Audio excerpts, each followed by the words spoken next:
জম্মু কাশ্মীরে সন্ত্রাসবাদ দমন অভিযান নিয়ে দিল্লিতে প্রধানমন্ত্রীর বাসভবনে উচ্চ পর্যায়ের বৈঠক সেরেছেন প্রধানমন্ত্রী নরেন্দ্র মোদী। বৈঠকে ভারতীয় সেনাবাহিনীর সক্ষমতার উপর পূর্ণ আস্থা জ্ঞাপন করেছেন মোদী।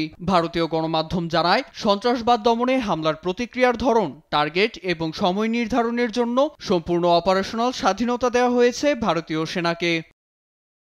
মোদির নির্দেশের মধ্য দিয়ে পেহেলগামে হামলার বদলা নিতে যে কোনো স্বাধীন পদক্ষেপ নিতে পারবে ভারতীয় সেনাবাহিনী, নৌবাহিনী ও বিমান বাহিনী। 90 মিনিট ধরে চলা জরুরি বৈঠকটিতে উপস্থিত ছিলেন প্রতিরক্ষা মন্ত্রী রাজনাথ সিং, জাতীয় নিরাপত্তা উপদেষ্টা অজিত দোভাল সহ 3 বাহিনীর প্রধান। বৈঠকে স্পষ্টভাবেই পেহেলগামে বন্দুক হামলায় 26 পর্যটক নিহতের ঘটনায় জড়িতদের বিরুদ্ধে পাল্টা পদক্ষেপ নিতে সবুজ সংকেত দিয়েছেন মোদী। এমনকি 2019 সালের ফেব্রুয়ারিতে পুলওয়ামাতে হামলার পর কাশ্মীরের হামলাটিকে সবচেয়ে বড় ঘটনা হিসেবে দেখছে তার সরকার। এদিকে ভারতীয় নিরাপত্তা সংস্থার তদন্তে পাকিস্তানের সশস্ত্র গোষ্ঠীর সম্পৃক্ততা রয়েছে বলে জোর দাবি জানানো হচ্ছে। তাদের তথ্য অনুযায়ী পেহেলগামে হামলার দায় স্বীকার করা প্রতিরক্ষা বাহিনীটি মূলত পাকিস্তানের নিষিদ্ধ সশস্ত্র সংগঠন লস্করে তৈবার একটি প্রক্সি।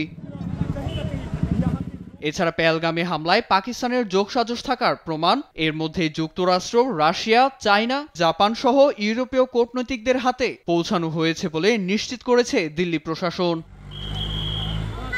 নীরব দাস, নিউজ ডেস্ক, দেশ টিভি।